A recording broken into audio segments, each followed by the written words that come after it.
भाई सबको राम राम। अब हम अपना नेक्स्ट टॉपिक स्टार्ट करते हैं। इंश्योरेंस अपने सीईटी के में साफ साफ दे रखा है इंश्योरेंस नाम का टॉपिक, जिसका सिलेबस ये है। ठीक है, आप लोगों को अब एक नई क्लास स्टार्ट होती है इंश्योरेंस। सो सबको राम राम और स्टार्ट करते हैं। चलो, नेक्स्ट फर्स्ट है इंट्रोडक्शन टू इंश्योरेंस। सबसे पहले सॉरी, हम ये जान लेते हैं इंश्योरेंस स्टार्ट कहाँ से हुआ था।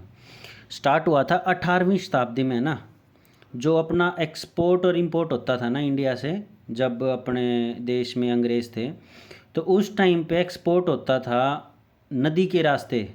नदी मतलब अपना समुंदर के रास्ते, इंडियन ओशन के रास्ते, स्वेज कैनाल के रास्ते से, और वो उस साइड चला जाता था। तो हुआ क्या कि उस टाइम पे शिप बहुत ज़्यादा डूबने लग गए थे। जैसे उस टाइम पे मान लो 100 शिप जाते हैं, तो कभी कुछ आ गया समुंदर में, कभी कुछ आ गया, कभी डूब गया, तो उससे होता था क्या था कि नुकसान हो जाता था बहुत ज़्यादा मर्चेंट्स को। मर्चेंट मतलब जो व्यापारी लोग हैं, उनको बहुत ज़्यादा नुकसान हो जाता था। तो उस नुकसान से बचने के लिए कंपनी आई, ओरिएंटल लाइफ इंश्योरेंस कंपनी, जिसकी स्थापना की गई कलकत्ता में 1818 में। इसने क्या किया, इसने किया कि भी हम हर जो अपना शिप वाला है ना, उससे 500 या 50 या जितने भी रुपए एक प्रीमियम तय कर दिया। मंथली इंस्टॉलमेंट को कहते हैं प्रीमियम। एक प्रीमियम तय कर दिया कि आप इतने रुपए पे करोगे, और अगर साल में किसी को भी कोई नुकसान होता है तो उसका सारा का सारा नुकसान हम लोग भरेंगे। तो वो है इंश्योरेंस, वहाँ से स्टार्ट हुआ। तो पहली कौन सी कंपनी आई? ओरिएंटल लाइफ इंश्योरेंस कंपनी, जिसकी स्थापना हुई कलकत्ता में 1818 में, या 1934 में फेल होगी, समझे। फिर आई 1850 में द ट्रीटॉन इंश्योरेंस कंपनी, या भी कलकत्ता से शुरू हुई। अच्छा, ये सोचना कि कलकत्ता से ही क्यों शुरू हुई। कुछ टाइम इस वीडियो को यहीं पे रोक के स्टॉप करके ये सोचना कि ये सब चीज़ें कलकत्ता से क्यों शुरू हो रही है। उसका रीज़न है कि कलकत्ता से उस टाइम पे बहुत ज़्यादा शिप्स आती थी और जाती थी। तो जहाँ पे शिपों का जमावड़ा होगा, वहीं से तो इंश्योरेंस स्टार्ट होएगा ना स्टार्टिंग में। तो अब आ जाता है एक 1850 के बाद में 1907 में शुरू हुई the Indian mercantile insurance limited. ठीक है, फिर आई 1912 में Indian life insurance assurance companies act 1912। ये एक एक्ट लाया गया कि भाई इसके तहत कोई भी इंश्योरेंस होगा वो इसके तहत ही होगा, मतलब अपनाया जाएगा। फिर 1950 में देश आज़ाद होने के द इंश्योरेंस अमेंडमेंट एक्ट, जिसमें जो एजेंसीज थी ना, प्रिंसिपल एजेंसीज मतलब जो मेन एजेंसीज थी बड़ी बड़ी, जो उस काम को करती थी इंश्योरेंस वाले को, उनको ख़त्म कर दिया गया इसके थ्रू, इंश्योरेंस अमेंडमेंट एक्ट के थ्रू। ये अमेंडमेंट किस में किया गया? अमेंडमेंट होता है किसी चीज़ में कुछ सुधार करना, उसको कहते हैं अमेंडमेंट। तो ये इस एक्ट में यहाँ पे अमेंडमेंट किया गया 1912 वाले एक्ट में, 1950 में अमेंडमेंट किया गया। फिर 1956 में आया लाइफ इंश्योरेंस कॉरपोरेशन, LIC की स्थापना को भी 1956 में, याद रखना ये क्वेश्चन आ सकता है डायरेक्ट। अच्छा, 1957 में general insurance council is formed. अच्छा, जनरल इंश्योरेंस होता है लाइफ इंश्योरेंस के अलावा और किसी भी तरह का इंश्योरेंस को कहते हैं जनरल इंश्योरेंस, जैसे गाड़ी का, मोटरसाइकिल का, अपना शिप का, अपना फायर इंश्योरेंस, सिलेंडर इंश्योरेंस, ये सब चीज़ें जनरल इंश्योरेंस में होती हैं इंक्लूड। ये ईयर और कंपनी, और जो एक बच गई वो हो, ये है जो 1907 में बताया था ना, the Indian mercantile insurance limited, ये 1907 में बनी थी। ये याद रख लेना। फिर आया 2000 में, अप्रैल 2000 में ये IRDA बनाया गया, एक स्टैट्यूटरी बॉडी। स्टैट्यूटरी बॉडी में पहले बता चुका हूँ क्या होती है। ये वो बॉडी होती हैं जो सरकार के द्वारा संसद में एक लॉ लाया जाए और वो लॉ वहाँ पे पास किया जाए, तो उसको कहते हैं स्टैट्यूटरी बॉडी।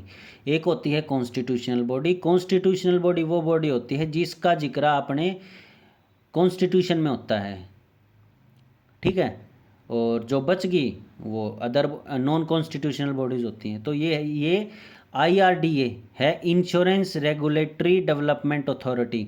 ये इस अथॉरिटी का काम है कि कोई भी इंश्योरेंस को रेगुलेट करना, कि ये तो है नहीं कि भाई इंश्योरेंस कंपनी अब हर महीने ले जा 5,000 या 4,000 रुपये हर बंदे था या 1,000 रुपये हर बंदे था, और जब क्लेम की बारी आ तो हाथ ठा जाना भैया हम ना देवा। तो उस चीज़ को रेगुलेट करती है IRDA, मतलब कि कौन बंदा एजेंट्स बनेगा, इंश्योरेंस कंपनी कैसे काम करेगी, सारे के सारे एक्ट्स, सारे के सारे लॉ इसमें हैं।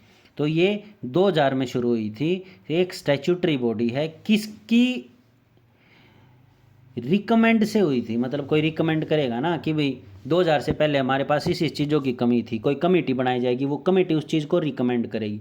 तो रिकमेंड किसने किया था? रिकमेंड किया था मल्होत्रा कमेटी। एक सदस्य बनाया, 3 सदस्यीय कमेटी, उसके अंदर मल्होत्रा उसका हेड था, तो उसका कमेटी का नाम दे दिया गया मल्होत्रा कमेटी ने इसको रिकमेंड किया था, किसको? IRDA को, अप्रैल 2000 में। ठीक है, अब आ जाते हैं आप उन लोग टर्म्स के ऊपर कि क्या, कौन सी टर्म्स का क्या है, कौन सी टर्म्स क्या होती है। तो पहली है अपनी इंश्योर्ड। ये इंश्योर्ड वो होता है कि कोई भी पर्सन, कोई भी इंसान कोई पॉलिसी को खरीदता है, वो होता है इंश्योर्ड। कि भाई मैं तो इंश्योर्ड हो चुका हूँ, मतलब मैं रिस्क को परे करके मैं अपना इंश्योर्ड हो चुका हूँ, मैं अपनी सारी चीज़ां से दूर हो गया। ये वो अपना जो होगा ना, नुकसान फुकसान, कुछ जड़ेगा क्योंकि मैं मरूंगा या मेरे काल में चोट लगेगी, तो उसका सारा भुगतान इंश्योरेंस कंपनी भरेगी। अच्छा, इंश्योरर होता है वो जो इस नुकसान को सहे, मतलब कि नुकसान को सहेगा कौन? इंश्योरेंस कंपनी, यानी कि हर्जाना कौन बनेगी? Insurance company. तो इंश्योरेंस कंपनी क्या हुई? इंश्योरर। ये याद रख लेना, ये टर्म्स भी डायरेक्ट आ सकती हैं। अच्छा जी, इंश्योर्ड अमाउंट। इंश्योर्ड अमाउंट वो अमाउंट होता है जो एक प्रीमियम भरने के लिए, एक पॉलिसी भरने के लिए एक अमाउंट तय किया जाए, वो होता है insured amount. Insured amount, insured वो पर्सन जो इंश्योरेंस पॉलिसी खरीदता है, और इंश्योर्ड अमाउंट वो पर्सन जो इंश्योरेंस पॉलिसी खरीदने की उपज में एक प्रीमियम पे करता है। अच्छा, प्रीमियम क्या होता है? प्रीमियम होता है कंपनी के द्वारा निर्धारित किया गया अमाउंट, जिससे आपकी जो पॉलिसी है वो आगे तक चले। ठीक है। अच्छा, एक होता है कंपनसेशन। कंपनसेशन होता है जो इंश्योरर होता है ना, ये पे करता है किसको? इंश्योर्ड को। किस केस में? उस केस में अगर कोई भी भाई अनहोनी हो जाए, या किसी भी तरह की अनहोनी हो जाए, या कोई भी घाटा हो जाए, लॉस हो जाए, तो उस चीज़ को रिकवर करने के लिए ये कंपनसेशन दिया जाता है। ठीक है। अब आता है रिस्क। रिस्क है अपना एक तरह का अनसर्टेनिटी है। अनसर्टेनिटी मतलब रिस्क कभी भी बता के नहीं आता। हम बाइक पे चल रहे हैं, रिस्क है एक्सीडेंट हो सकता है, तो उस रिस्क को कम करने का क्या है? इंश्योरेंस ले लो। अगर कल न वो रिस्क हमारी सेहत के साथ खिलवाड़ कर गया और हमारा हाथ पैर तोड़ दिया, तो इंश्योरेंस कंपनी कोई ना कोई मुआवजा दे देगी। ठीक है। अब आता है ये पैरल। पैरल होता है एक तरह का इवेंट जिसका रिजल्ट होता है घाटा। यानी कि ये एक तरह का, जैसे बाइक चला रहे हैं और उसका एक्सीडेंट हो गया, तो पैरल क्या है? लॉस है। मतलब मेन वो दिक्कत क्या है? लॉस हो गया भाई साहब, समझे? अच्छा जी, अब आ गया अपना इंश्योरेंस। मैंने बता दिया। इंश्योरेंस जो है ना, वो हमेशा दो पार्टीज़ के बीच में होता है। ठीक है। एक होता है जो प्रीमियम पे करता है, कि भी मैंने इतना प्रीमियम पे कर दिया और मैंने ये इंश्योरेंस ले लिया और अब मैं इंश्योर्ड हो गया, समझे? जैसे कि एक एग्जांपल ले लेते हैं हम लोग। मान लो एक जगह पे 500 घर हैं, एक लोकेलिटी में 500 घर हैं, 1000 घर हैं, 500 ले लेते हैं। 500 घर हैं, उस 500 घर में हर घर की जो एवरेज वैल्यू है ना, वो 50,000 है, समझे? और ये होता है कि हर साल 50,000 है हर घर की वैल्यू, और हर साल है ना 5 घर जल जाते हैं हर साल, तो यानी कि कितने का नुकसान हो गया? 1,25,000 का। इस 1,25,000 को कंपनसेट करने के लिए उसको 5/25, ओहो 250 हो गया, 2,50,000, 2.5 लाख हो गया। 2.5 लाख को कंपनसेट करने के लिए इन 5 घर में जो नुकसान हुआ है उसको कंपनसेट करने के लिए क्या करेगी कंपनी? ये कहेगी कि जी आप लोग ऐसा करो, 500 रुपये है ना, हर घर से ले लो। 50,000 बंदे, ये 500 बंदे अगर 500 रुपये देंगे तो कितना बन गया? 2500, यानी कि 2.5 लाख। और नुकसान कितने का हुआ था? 2.5 लाख का। तो यानी कि क्या हुआ? हर घर में अगर जो भी नुकसान होगा 50,000 का, तो वो हर घर में 50,000 रुपये दे देंगे। तो इसने किया क्या? सबकी कंट्रीब्यूशन से किया गया एक इंश्योरेंस, और वो जिसको नुकसान हुआ है उनको बांट दिया जाए, तो उसको कहते हैं इंश्योरेंस। सिंपल सी डेफिनेशन ये है इंश्योरेंस की। आई होप समझ गए होंगे। ये एक तरह का क्या है? रिस्क कवर है, जो कि एक सोसाइटी खुद कंट्रीब्यूट करती है, ताकि किसी को अगर कोई प्रॉब्लम आए तो सोसाइटी द्वारा लिया हुआ पैसा जो नुकसान हुआ है उन लोगों को दे दिया जाए। बस ये होता है उनके लॉस को रिकवर करने के लिए। ये है सिंपल से इसकी डेफिनेशन। अच्छा, अब हम इसका फीचर्स पढ़ लेते हैं। फीचर्स क्या क्या हैं? देखो ये रहे फीचर्स, सभी फीचर्स हैं इस पे। इसमें लिख रखा है इंश्योरेंस एक कॉन्ट्रैक्ट की तरह है। कॉन्ट्रैक्ट की तरह कैसे है? जिसके अंदर सभी फीचर्स आ जाते हैं। इंडियन कॉन्ट्रैक्ट एक्ट 1872 के अंतर्गत उसमें है कि भी इंडियन, ये ना इंडियन कॉन्ट्रैक्ट एक्ट 1872, इसके अंदर इंश्योरेंस की सभी जानकारियाँ दी हुई हैं। कल ना कोई ये नहीं कह सकता कि जी मैंने तो करवाया था तो मैं इसका भी हकदार हूँ, और कोई कंपनी ये नहीं कह सकती कि जी मैंने तो इसका कराया था और मैं तो योद्धू में कौन है। वो सभी चीज़ें इस कॉन्ट्रैक्ट के अंतर्गत लिखी हुई हैं। नंबर 2, इंश्योरेंस एक तरह का लॉ है। इंश्योरेंस लॉ के ऊपर काम करता है कि सभी के लिए, ये नहीं है कि कुछ बंदे आएंगे और वो ये कहेंगे कि ना जी हमारा तो इतना पैसा बना है और हमने तो इस तो फालतू चाहिए। नहीं, ये एक तरह का लॉ बन चुका है। लॉ के ऊपर काम करेगा इंश्योरेंस। इंश्योरेंस जो है वो प्रोबेबिलिटी के ऊपर चलता है। प्रोबेबिलिटी के ऊपर कैसे? जैसे कि हम लोग गाड़ी में चल रहे हैं, गाड़ी है पुरानी, पावर स्टीयरिंग नहीं है, ठीक है, ब्रेक लगते हैं कम, तो प्रोबेबिलिटी क्या है? बहुत ज़्यादा है एक्सीडेंट होने के। समझे? एक तरह का जो अपना इंश्योरेंस है वो अपनी एक कॉरपोरेटिव डिवाइस की तरह है। जो अपनी गांव में कॉरपोरेटिव सोसाइटी होती है उसकी तरह एक डिवाइस के रूप में है। कैसे? जैसे कंपनसेट बहुत, मतलब इंश्योरेंस एक तरह का रिसोर्सिस है जो बहुत सारे लोगों के द्वारा कंट्रीब्यूट किया जाता है, जिसको लॉस हो उसको कंपनसेट करने के लिए। तो ये एक तरह का कॉरपोरेटिव डिवाइस हो गया ना।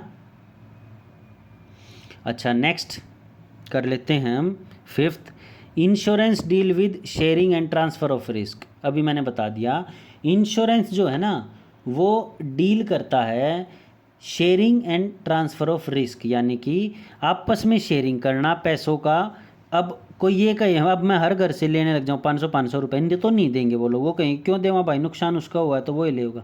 अब मैं उनको ये कह दूँ कि भाई साहब आप पीछे दो, कंट्रीब्यूट करो, शेयर करो, और जो भी आपका काल में दिक्कत होगी मैं आपसे पीछे दूंगा वो रिस्क को कम करने के लिए। तो रिस्क ट्रांसफ़र हो गया ना। नुकसान किसको हुआ? मुझे। और वो नुकसान का भरपाई कौन करेगा? कंपनी। किसकी उपज में? प्रीमियम की उपज में। प्रीमियम क्या है? शेयरिंग। आई होप समझ गए होगे। इंश्योरेंस एक तरह का सोशल डिवाइस है। सोशल डिवाइस कैसे है? सोशल डिवाइस इस तरह के है कि इंश्योरेंस जो है ना वो प्रोटेक्ट करता है सोसाइटी को। सोसाइटी को एक तरह का प्रोटेक्ट का काम करता है कि कल अगर कोई भी अनहोनी हो जाए तो हम हैं भाई उसके लिए। और लोगों को है ना सुरक्षित और सिक्योर बनाता है।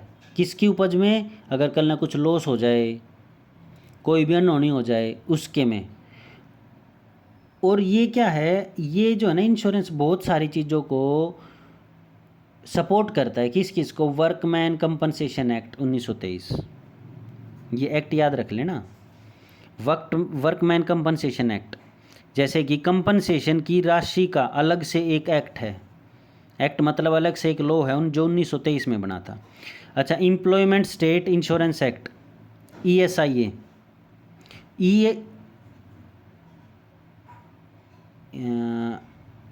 एम्प्लॉयमेंट स्टेट इंश्योरेंस, एक होता है ESI डिस्पेंसरी, वो अलग होती है, ये है एम्प्लॉय स्टेट इंश्योरेंस एक्ट 1948। और भी बहुत सारी हैं जो एक तरह का सोशल डिवाइस का काम करते हैं, यानी कि लोगों को उस जो उन्होंने पैसा दिया उसके लिए गारंटी देती है कि हाँ भाई हम हैं, एक तरह का लॉ है और हम आपका पैसा मजबूरी में ज़रूर काम आएगा जो आप लोगों ने प्रीमियम पे किया है उस एक कंपनी को, किसी भी को भी। अच्छा, ESI डिस्पेंसरी की फुल फॉर्म क्या होती है, ESI, ये कमेंट करना। अच्छा जी, एक अब आ गया नेक्स्ट। अब कई लोग क्या कह देते हैं गांव में कि भी ये तो एक तरह की चैरिटी है इंश्योरेंस। नहीं, चैरिटी नहीं है। चैरिटी होती है कि अपनी मर्जी से दिया हुआ पैसा और जो हमारे काम ना आवे, चैरिटी नहीं है ये। इंश्योरेंस बिल्कुल भी चैरिटी नहीं है। क्यों? क्योंकि इसमें जो है ना एक प्राइस देना ही देना पड़ता है। चैरिटी में तो दो ना दो मर्जी है, नहीं, इसमें तो आपको प्रीमियम पे करना ही पड़ेगा। अगर आपने प्रीमियम पे नहीं किया तो आपको 30 डेज़ का एक वो मिलेगा टाइम कि भी आप इसमें पे कर दो, और प्लस एक्स्ट्रा टाइम मिलेगा 30 डेज़ का। अगर फिर भी आपने पे नहीं किया तो फिर आपको पेनल्टीज़ लगनी स्टार्ट हो जाएगी। और फिर जो कंपनसेशन का अमाउंट है ना, अगर आपने कर कुछ हो गया तो ये पेनल्टी कट के कंपनसेशन मिलेगा, याद रख लेना। अच्छा, इंश्योरेंस एक तरह का ये है भाई, जुआ वगैरह नहीं है कि हाँ भाई पीछे लगाओ और दुगने कमाओ, नहीं, बिल्कुल भी नहीं। इंश्योरेंस बिल्कुल भी ऐसा काम नहीं करता कि भी आप पैसे लगाओ और दुगने पैसे ले जाओ, नहीं। क्यों? क्योंकि इंश्योरेंस एक तरह का सोसाइटी के द्वारा कंट्रीब्यूट किया हुआ पैसा है, जिसको नुकसान होता है उसको देने के लिए, क्या भी आपको नुकसान हो गया तो हमारी तरफ से कंट्रीब्यूशन है, समझे? तो क्या है, इंश्योरेंस एक तरह का है ना लाइफ सुरक्षा है, जैसे बारिश में छाते की तरह, समझे? अब ये क्या है इसका, अच्छा इसका पर्पज़ ही क्या है, इंश्योरेंस का पर्पज़ क्या है कि भी क्यों हुआ इंश्योरेंस? फ्यूचर सिक्योरिटी के लिए, कल ना कुछ अनहोनी हो जाए हमारी गेला तो हमारे परिवार ने संभालन नाला। 5-6 कंपनी खड़ी है जो हमारी गैर मौजूदगी में उनती कुछ रुपए दे दे और उस तरह वो काम चला सकें या कुछ भी बिजनेस शुरू कर सकें, छोटा मोटा काम शुरू कर सकें, कुछ भी कर सकें। ये क्या है, एक तरह का channel of saving and investment. अगर कुछ भी नहीं हुआ तो भाई साहब सेविंग हो जाएगी, आपका फ़ायदा है, आप पति कुछ %। अब आप डेली के करो 5-5 हज़ार रुपये, आपसे सेव नहीं होंगे। महीने के या साल के 50 हज़ार कर लो, सेव नहीं हो गया आपसे। अगर आपको कहीं देने पड़ जाए ना सेव करने के लिए तो आपको पक्का देना ही देना है, फिर आपके लिए मजबूरी हो जाएगी, लठ बजाने पड़ेंगे, आपने खुद पे और आप दोगे वो पैसे। अच्छा, अब इसमें क्या है, आपको पता है भाई मारे कुछ के में भी हो गया था 5-6 है एक कंपनी देखनी है, इंश्योरेंस ले रखा है, तो वो क्या है, वो अपना फ्री माइंड रहे है कि हाँ भाई साहब कोई बात ना हो, वो जागा तो 5-6 एक है कोई देखनिया। अच्छा, इससे क्या है, डिपेंडेंसी औरों पे घट जाती है। क्यों? पहले क्या होता था, पहले होती थी पूरी की पूरी फैमिली रहती थी, चाचा ताऊ और भी कई मिलकर रहा करते, यानी कि 10 से 12 बंदे रहते थे एक फैमिली में। इससे क्या है, अगर एक को कुछ हो गया ना तो वो जो 11 या फिर 9 बंदे बच गए ना, वो इस सारे एक बंदे को नुकसान हुआ वो इसको कंपनसेट कर लेते।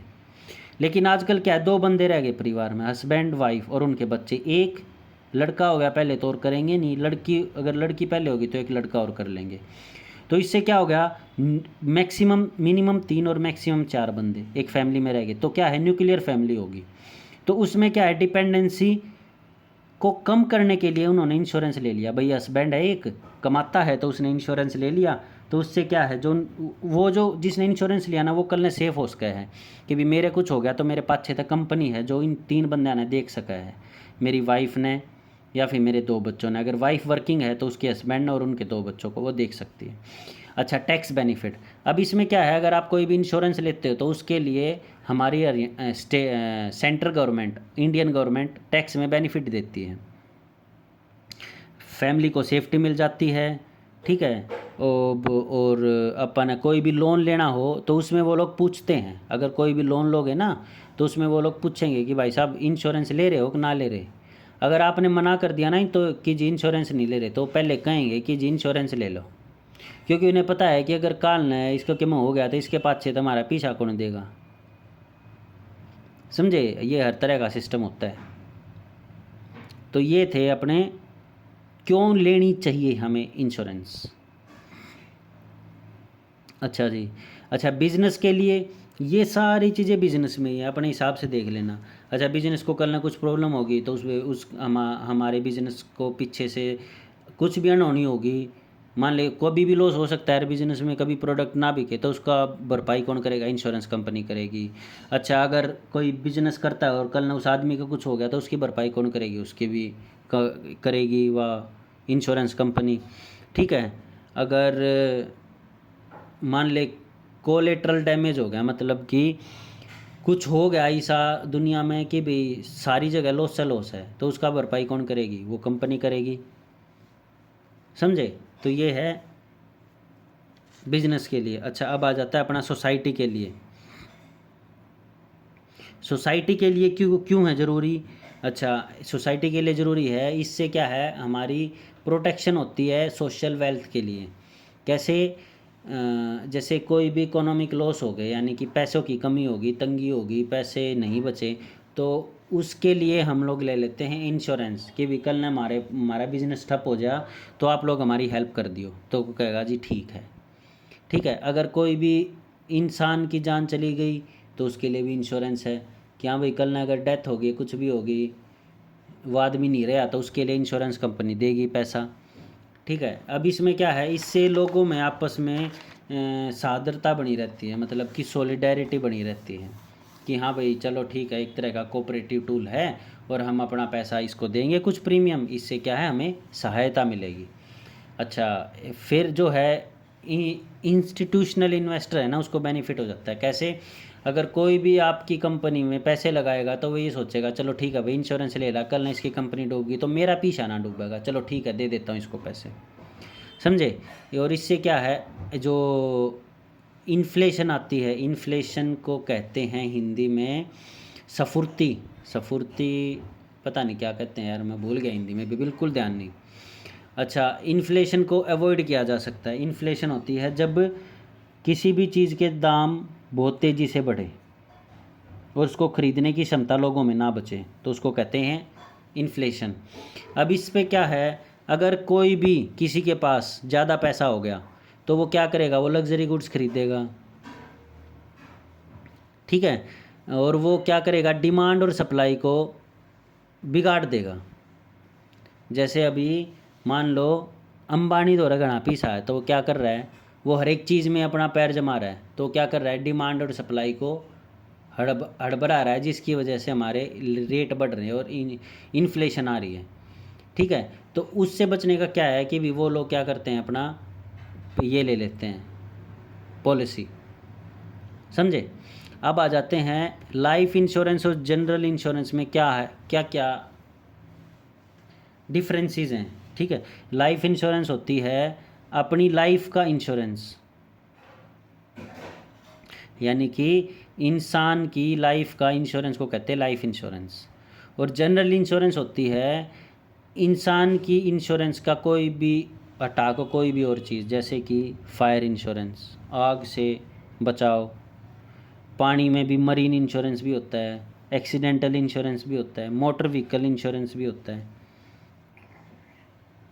आजकल सिलेंडर इंश्योरेंस भी होने लग गया सिलेंडर का। समझे।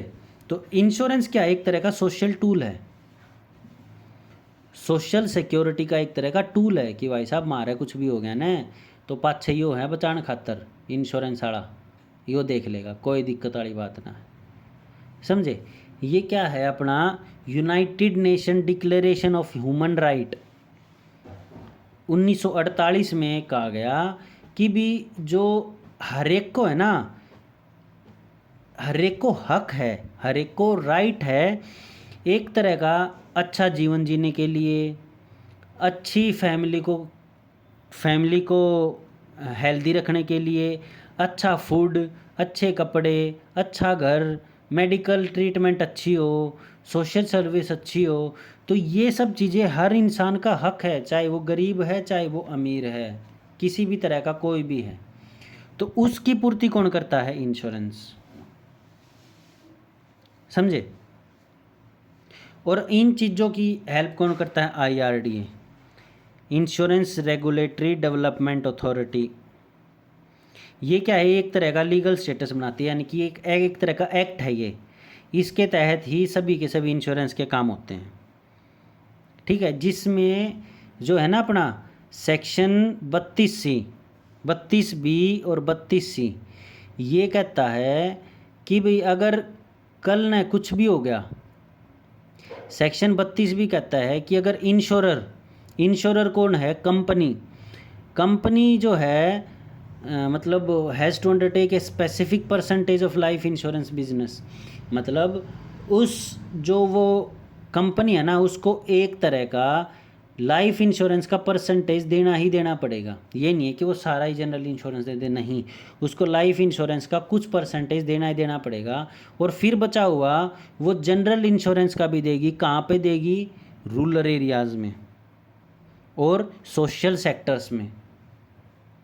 ठीक है, तो इस आर्टिकल के तहत वो जो कंपनी है ना, वो क्या करेगी? लाइफ इंश्योरेंस और जनरल इंश्योरेंस वो रूरल एरिया और सोशल सेक्टर्स में देना ही पड़ेगा उसको। ये लीगल बाउंडेशन है उसके ऊपर।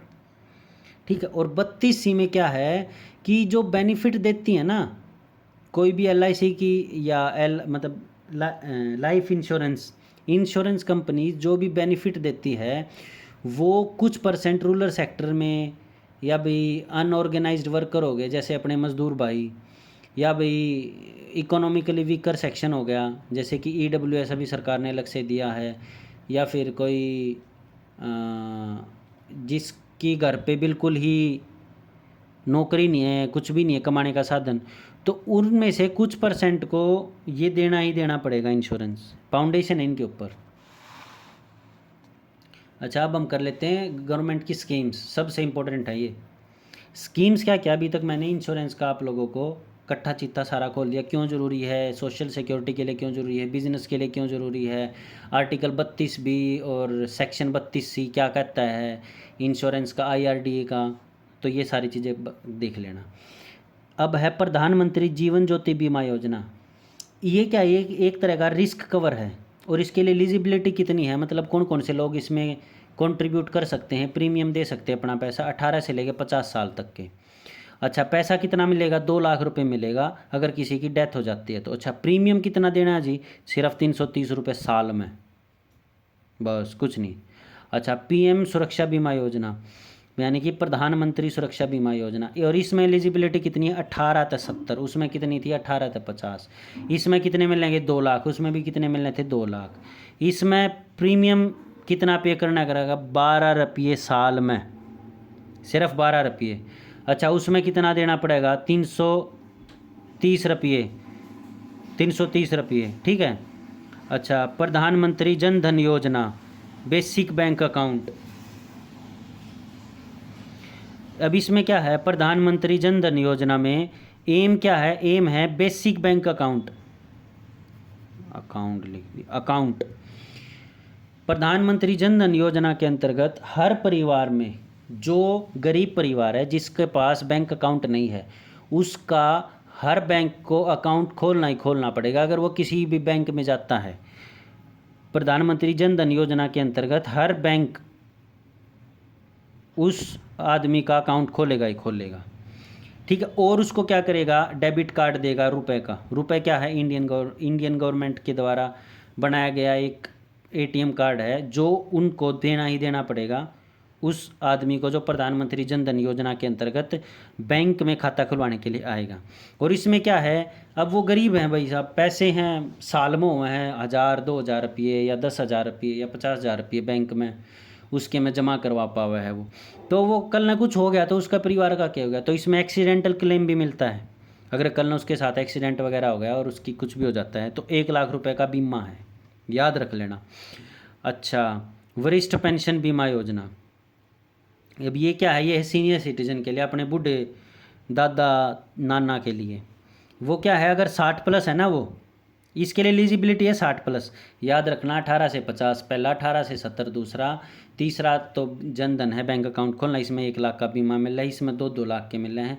अच्छा, प्रधानमंत्री सुरक्षा बीमा योजना में अगर किसी को कोई भी डिसेबिलिटी होगी, यानी कि अपंगता होगी, यानी कि किसी का पैर टूट गया या हाथ टूट गया या भी उसका काम करना बंद कर गया, मेंटली वो हैंडीकैप हो गया, तो उससे क्या होगा, उसको 1 लाख रुपये मिलेगा।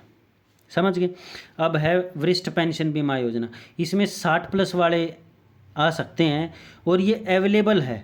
और ये कब तक के लिए थी, याद रख लेना, ये थी 15 अगस्त 2014 से 14 अगस्त 2015 तक, सिर्फ 1 साल तक के लिए ओपन की गई थी वरिष्ठ पेंशन बीमा योजना। इसके तहत क्या था, उन लोगों को एक अमाउंट देना पड़ेगा कितना भी, और उनको फिक्स था कि भी आपको 9% रिटर्न मिलेगा ही मिलेगा। 9% बहुत हो जाते हैं, याद रखना। अच्छा, प्रधानमंत्री फसल बीमा योजना, इसके तहत क्या गया, ये लॉन्च किया गया 18 फरवरी 2016 को। इसमें क्या था, ये है कि भी अगर किसी की क्रॉप यानी कि खेती में कुछ भी नष्ट हो जाए तो उसके लिए ये इंश्योरेंस है। अच्छा, 2020 से पहले कोई भी अगर अपनी ज़मीन पे लोन लेता है किसान क्रेडिट कार्ड से, केसीसी से, तो उसको क्या है, ये लेना ही लेना पड़ेगा प्रधानमंत्री फसल बीमा योजना। लेकिन अब ऐसा नहीं है, अब ये हटा दी, शर्त हटा दी। अच्छा, प्रधानमंत्री व्या वंदना योजना, ये 60+ लोगों के लिए है, एक सीनियर सिटीजन के लिए पीछे गई, वशिष्ठ के लिए। अच्छा, इसमें क्या है, लमसम अमाउंट देना पड़ता है 1.5 लाख से 7.5 लाख, आप कितना ही भी दे दो। और उसमें क्या आप लोगों की एक किस्त बांध देते हैं कि भी आपको हम आपको 1000 रुपये पर महीना देंगे एक एज के बाद, यानी कि 60+ के बाद, एक तरह की पेंशन बंद गई ना, समझे। अच्छा, प्रधानमंत्री मुद्रा योजना, इसमें है कि ये इसके तहत है ना 3 स्कीम्स आती हैं। कौन कौन सी, एक तो शिशु, एक किशोरी, एक तरुण। शिशु क्या होता है, छोटा, यानी कि प्रधानमंत्री मुद्रा योजना के अंतर्गत उन लोगों को लोन दिया जाता है। लोन कितने का, शिशु के अंतर्गत 50,000 का लोन, किशोरी के अंदर 50,000 से 5 लाख तक का, और इसमें 5 लाख से 10 लाख तक का, मतलब लोन बांटा जाएगा। अच्छा, इस लोन में भी कोई कंडीशन है, जैसे कि एक फीमेल को देना ही देना पड़ेगा, और एससी या फिर बीसी बैकवर्ड सेक्शन से जो भी आता है ना, उनको भी लोन देना पड़ेगा। तो ये शर्त है इसकी प्रधानमंत्री मुद्रा योजना। ठीक है, अब ये अपना हो गया इंश्योरेंस का इंट्रोडक्शन, कंप्लीट हो गया विद पॉलिसीज गवर्नमेंट की। अगर लेक्चर पसंद आया हो तो अपने दोस्तों के साथ शेयर कर देना। कोई सीईटी की तैयारी कर रहा हूँ, या फिर कोई एजेंट का टेस्ट होता है इंश्योरेंस में, एजेंट का टेस्ट, उस एजेंट के टेस्ट के लिए भी ये सारे लेक्चर्स बहुत ज़्यादा इंपॉर्टेंट है। तो उसको भी आप ये बता सकते हो कि हाँ भाई एजेंट का टेस्ट ले है। अपने चैनल पर क्रैक एग्ज़ाम पे, इनसाइट इन बुक्स इंडिया बुक्स पे इंश्योरेंस का चैप्टर चल रहा है, आप पूरे तय शिक्षा ग्रहण कर सको। और अपना IRDA, और ये एजेंट का एग्ज़ाम कौन कंडक्ट करवाता है, IRDA। IRDA की फुल फॉर्म एक बारी कमेंट में छाप दियो। ऑल द वेरी बेस्ट, और अपना अच्छे से तैयारी करो, पेपर बहुत ही जल्दी होंगे, जून के अंदर ही। So all the very best, और राम राम भाई सभी को, साइनिंग आउट।